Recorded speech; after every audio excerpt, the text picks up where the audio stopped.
Assalamualaikum warahmatullahi wabarakatuh. Sebelumnya, perkenalkan, nama saya Weni Caniago.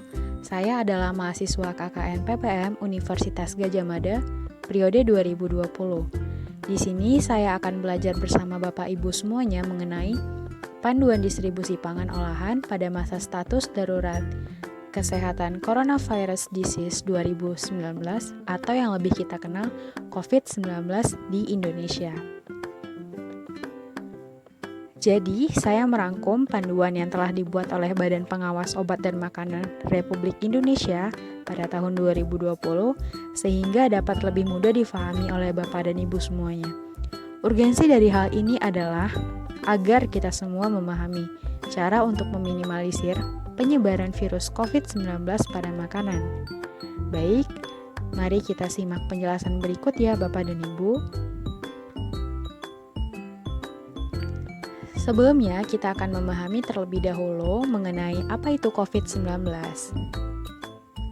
Jadi, COVID-19 adalah virus baru penyebab penyakit saluran pernafasan, pneumonia akut, bahkan hingga menyebabkan kematian. Virus ini sangat berbahaya bagi kita semua, tetapi kita bisa mengupayakan untuk meminimalisir penyebaran virus ini.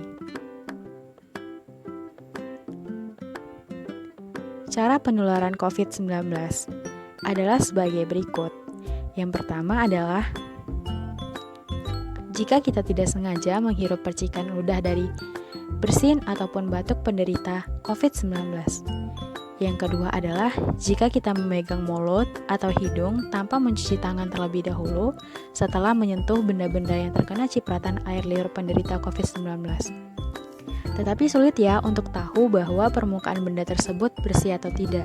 Sehingga sebaiknya Bapak dan Ibu mencuci tangan terlebih dahulu sebelum menyentuh wajah.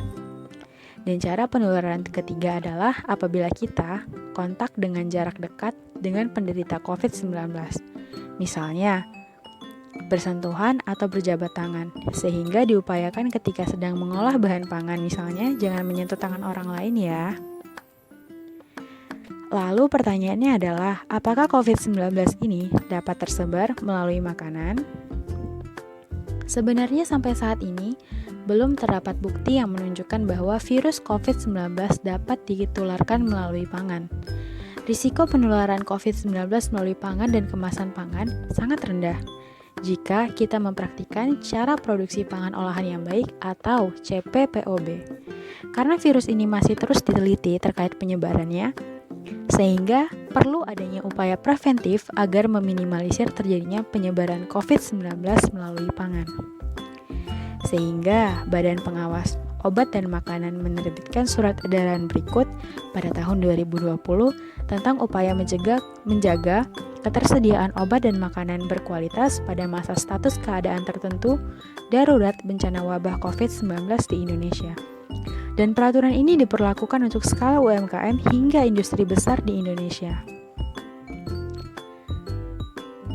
Sebenarnya ada banyak hal yang perlu diaplikasikan untuk mengupayakan tindakan preventif penularan virus ini.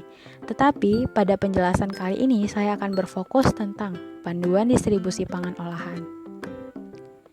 Seperti yang diketahui di Kecamatan Seyegan, banyak sekali UMKM sehingga agar dapat meminimalisir terjadinya penyebaran virus COVID-19 melalui pangan, UMKM perlu untuk memahami tentang panduan distribusi pangan olahan mereka. Sehingga pangan yang sampai ke tangan konsumen diharapkan bebas COVID-19 dan dapat meningkatkan keamanan pangan di masa pandemi ini. Setelah melakukan pengolahan pangan menjadi produk jadi, maka tahap selanjutnya adalah pendistribusian pangan agar sampai ke tangan konsumen. Sehingga kita perlu memahami terlebih dahulu terkait dengan sarana distribusi. Sarana distribusi pangan mencakup antara lain gudang distributor, alat transportasi yang digunakan untuk membawa pangan tersebut, dan media atau tempat pengemasan sekunder ataupun tersier. Kemasan sekunder atau tersier adalah kemasan yang tidak langsung menyentuh pangannya ya Bapak dan Ibu, atau artinya kemasan yang membungkus pangan di bagian luarnya.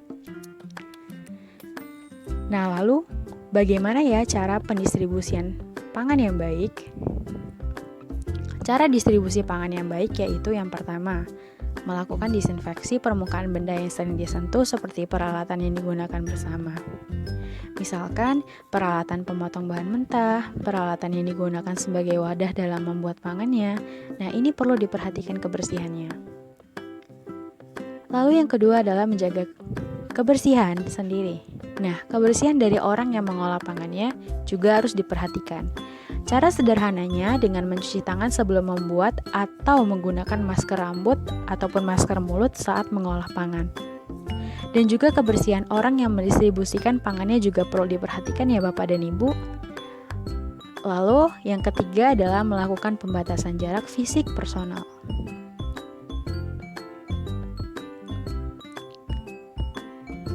Biasanya, UMKM juga mendistribusikan pangan olahannya di pasar. Pasar merupakan sarana retail tradisional.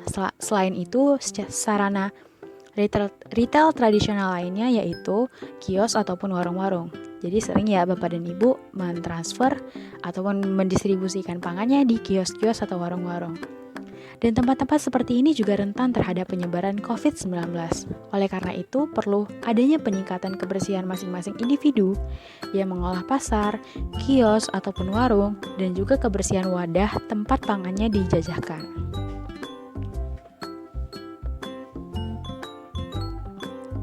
Berikut adalah kondisi ideal pasar agar dapat meminimalisir penyebaran virus dengan menjaga antara tempat penjual yang satu dengan tempat penjual lainnya, serta idealnya juga para pembeli tidak berdesak-desakan.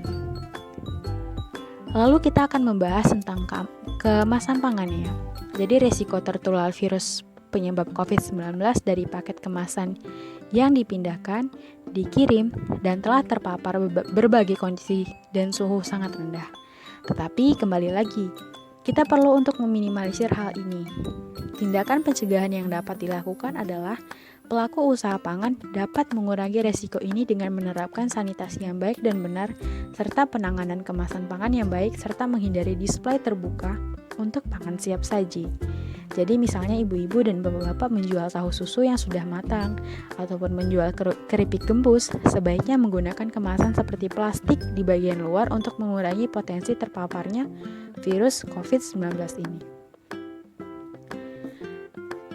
Nah, apabila Bapak dan Ibu menggunakan layanan pesan antar untuk mengantar produk-produknya, maka ini adalah hal-hal yang perlu diperhatikan. Yang pertama adalah menjaga ataupun menjamin kondisi setiap kemasan pangan yang dipesan tetap utuh dan tidak rusak selama pengiriman hingga sampai pada penerima. Lalu yang kedua adalah pangan dikemas dengan kemasan yang baik atau aman dan tertutup sehingga mencegah kontaminasi dan menjamin keamanan pangan.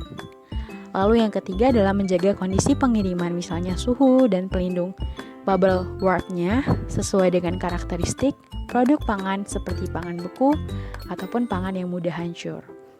Dan yang terakhir adalah memastikan sarana pengantaran pangan yang akan digunakan dalam kondisi bersih dan aman untuk digunakan. Kesimpulannya adalah, sebagai upaya pencegahan penyebaran COVID-19 di sarana produksi dan distribusi, semua aspek mencakup sanitasi, hygiene, dan kesehatan personal dan pembatasan jarak fisik harus diterapkan khusus pada kondisi darurat COVID-19 ini, yang ditetapkan pemerintah sebagai masa tanggap kedaruratan kesehatan masyarakat. Dan juga perlu memperhatikan bagaimana agar produk-produk yang sampai ke tangan konsumen adalah produk yang aman untuk meningkatkan keamanan pangan di masa COVID-19 ini. Sebelumnya, teman saya Vita sudah menjelaskan tentang bagaimana cara penerapan hygiene personal atau sanitasi yang baik untuk masing-masing individu. Dan kali ini saya telah menjelaskan tentang bagaimana pendistribusian pangan yang baik. Sehingga harapannya pangan yang dibuat oleh Bapak dan Ibu semuanya dapat sampai ke tangan konsumen menjadi pangan yang aman begitu. Sekian dari saya, matur nuwun Bapak dan Ibu semuanya atas perhatiannya. Semoga dapat bermanfaat ya Bapak dan Ibu. Apabila ada pertanyaan lebih lanjut, silahkan dipertanyakan di WhatsApp grup kita bersama. Semoga dapat diambil manfaatnya ya. Terima kasih. Assalamualaikum warahmatullahi wabarakatuh.